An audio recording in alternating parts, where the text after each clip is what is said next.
বাসায় বসে বানিয়ে ফেলতে পারবেন এরকম একটি পারফেক্ট চিকেন উইং। চিকেন উইংসটি বানানোর জন্য শুরুতে আমি এখানে কিছু চিকেনের উইংস নিয়ে নিয়েছি। তারপর এখানে soya sauce, tomato sauce, black pepper, লবণ, মরিচের গুঁড়া, আদা রসুন বাটা, লেমন জুস দিয়ে এটাকে সুন্দর করে ম্যারিনেট করে রাখবো। এটা খুব বেশি ম্যারিনেশনের প্রয়োজন নেই। তারপর এখানে একটা সস রেডি করবো। এখানে tomato sauce, soya sauce, lemon juice, তারপর একটু মধু, তারপর একটু চিনি দিয়ে এটাকে মিক্স করে নেব।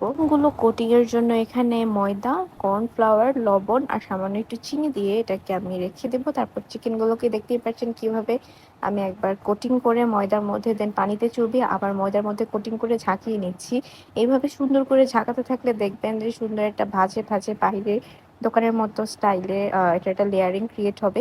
তারপর এটাকে আমি সুন্দর করে ভেজে নেবো, আর খুব বেশি ভাজার প্রয়োজন নেই। এখানে ভাজাভাজি শেষ হয়ে গেলে আমি সসগুলোকে সামান্য গরম করে পুরো উইংস গুলো এই সসের মধ্যে ডিপ করে দেবো। তারপর এটাকে সামান্য নেড়ে চেড়ে নেবো, আর এখানে অনেকগুলো তিল দিব। তিল দিয়ে এটা খেতে খুবই মজা লাগে। আর এখানে আমার চিকেন উইংস রেডি। ভিডিওটি ভালো লাগলে অবশ্যই লাইক, শেয়ার, কমেন্ট করে পাশে থাকবে। Thanks for watching.